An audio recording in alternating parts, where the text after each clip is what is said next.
Vijayawada terrace garden club ఆధ్వర్యంలో ప్రభుత్వ వృద్ధుల ఆశ్రమంలో చీరలను పంపిణీ చేశారు. ఈడేపల్లి ప్రభుత్వ వృద్ధుల ఆశ్రమంలో విజయవాడ టెర్రస్ గార్డెన్ క్లబ్ ఆధ్వర్యంలో ఆశ్రమంలోని వృద్ధులకు చీరలు, కాస్మెటిక్స్ మరియు పండ్లను క్లబ్ సభ్యులు పంపిణీ చేశారు. వీటితో పాటు క్లబ్ సభ్యులు తమ టెర్రస్ మీద పడిచిన మామిడికాయలతో అమ్మమ్మ ఆవకాయ అనే పేరుతో ఆవకాయ పచ్చడి తయారు చేసి దానిని అన్ని ఆశ్రమాలకు ఇవ్వడం జరుగుతుందని వారు తెలియజేశారు. తమ వారికి దూరమై ఆశ్రమంలో గడుపుతున్న వృద్ధులతో కొంత సమయం గడిపి తమ వంతు సహాయాన్ని అందించడం జరుగుతుందని వారు వివరించారు. ఈ కార్యక్రమంలో కుక్కల సత్యనారాయణ, ఎం దేవకి, వెంకట్రావు, భాస్కరరావు, సర్కార్ బేగ్ తదితరులు పాల్గొన్నారు. మరి విజయవాడ టెర్రస్ గార్డెన్ గ్రూప్ ఒకటి పెట్టుకుని విజయవాడ, మచిలీపట్నం, గుడివాడగా వీళ్ళు ఒక గ్రూప్గా ఏర్పడి మరి ఈ గ్రూప్ సభ్యులందరూ కూడా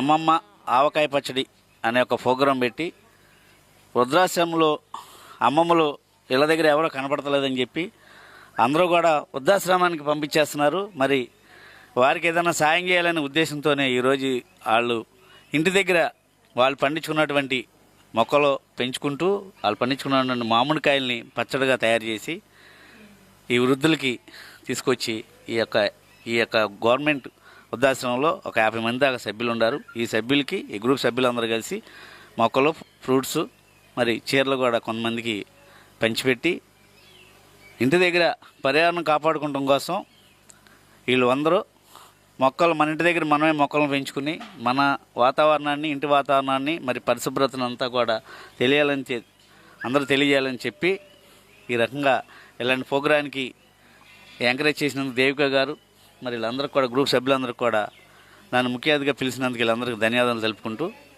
మరి మీడియా మిత్రులకు అందరూ కూడా ధన్యవాదాలు తెలుపుకుంటూ, మరి ఇలాంటి ప్రోగ్రామ్స్ మరిన్ని విజయవాడ టెర్రస్ గార్డెన్ అండి, అంటే విజయవాడలో వాళ్ళు టెర్రస్ గార్డెన్ అనేది నిర్వహించారు.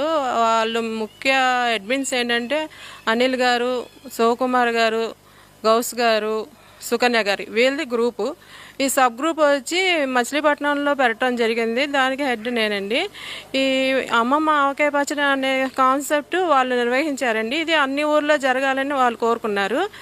ఇలాగా ఇక్కడ ఈ అమ్మమ్మలు అసలు కనిపించట్లేదు కాబట్టి ఇళ్లల్లో మేము ఈ వృద్ధాశ్రమానికి వచ్చి అందరికీ అమ్మమ్మ ఆవకాయ పచ్చడి అనే కాన్సెప్ట్తో